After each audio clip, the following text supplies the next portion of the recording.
안녕하세요. 월배당 사모아입니다. 오늘도 변함없이 타미당 7% 매매일지로 달려보고자 합니다. 이번 주 아주 많은 변화가 있었습니다. 배당 투자한 낙커버만 놔두고 다른 ETF를 정리하고 타미당 7%로 매수를 하였습니다. 매도 과정에 있어서 엄청난 고민이 있었습니다. 이상하게 내가 살 때는 가격이 높아지고 사고 나면 가격이 떨어집니다. 정말 신기합니다. 사고 팔고 할 때마다 뒤에서 누군가 지켜보고 있는 기분입니다.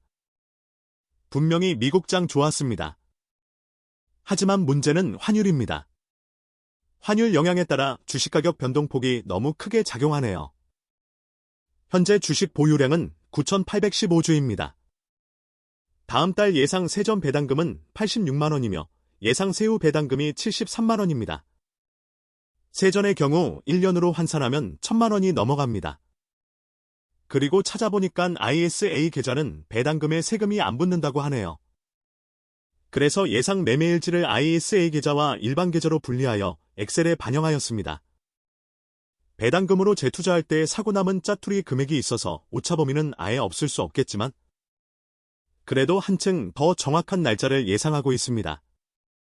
ISA 계좌의 경우 보통 의무기간 3년이 지난 시점에 주식 손익이 250원이 넘으면 다시 하라고 하던데 월배당을 받는 입장에서는 할 필요가 없다고 생각합니다. 왜냐면 배당금에는 세금이 안 붙는 부분이 더 크게 작용하기 때문입니다. 그래서 저는 최대 활용 금액이 1억이 되는 5년이 지난 시점에도 계속 유지하고 월배당금만 빼서 사용할 예정입니다. 여기서 문제는 앞서 말한 것처럼 배당은 세금이 안 붙는 것은 알고는 있는데 배당금을 빼면 ISA 계좌가 유지되는지가 문제입니다. 결론은 원금이 있을 때까지는 유지가 됩니다. 배당금을 인출하는 것은 원금을 빼는 걸로 봅니다. 따라서 배당금 인출을 1억이 넘어가는 시점에서는 더 이상 인출이 안 됩니다. 그러므로 배당금으로 생활하는 시점에서는 상황에 맞춰 전략을 생각해야 합니다. 저의 월배당 목표는 세후 500만원입니다.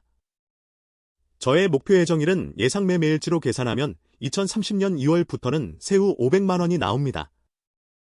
예상일까지 시기가 많이 남아있는 상태이고 최대치로 끌어올려서 가능한 금액이므로 ISA 계좌 정책이 어떻게 변할지는 아직 모르니 천천히 생각해볼 문제이지만 그래도 예상을 해보자면 이 시점부터는 세후 월 500을 위해서는 ISA 계좌에서 월 145만원 정도씩 인출을 해야 합니다. 계산해보면 69개월 동안 최대치로 인출이 가능합니다.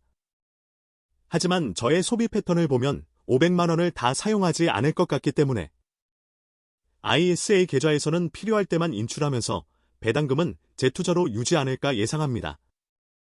그래서 ISA 계좌가 해지가 되는 시점은 최대한 늦추면서 해지하는 시점에서는 일반 계좌로 세후 500만원을 만들려고 합니다. 그리고 해지되는 ISA 계좌는 다시 재개설을 하여 남는 돈은 ISA 계좌로 다시 재투자하면서 물가 상승에도 대비하고자 합니다. 그리고 현재는 타미당에 꽂혀 있지만 언제 마음이 변할지는 모릅니다. 이번에 5월 21일 미래에셋에서 S&P500도 커버드콜 10%만 해서 배당금 10% 전략으로 출시되기도 해서 현재는 투자금 1억 수익이 배당 빼면 90만원이라 안정화만 된다면 더 좋아 보이는 ETF로 갈아탈 생각도 있습니다.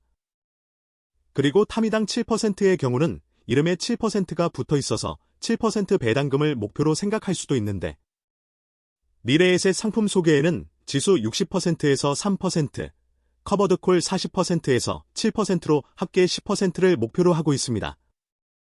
이 영상을 보시면서 월배당 목표를 세우거나 하고 있으시면 저의 매매 과정을 지켜보면서 마음을 다졌으면 좋겠습니다. 진행 과정을 계속 지켜보시려면 구독, 좋아요 부탁드립니다.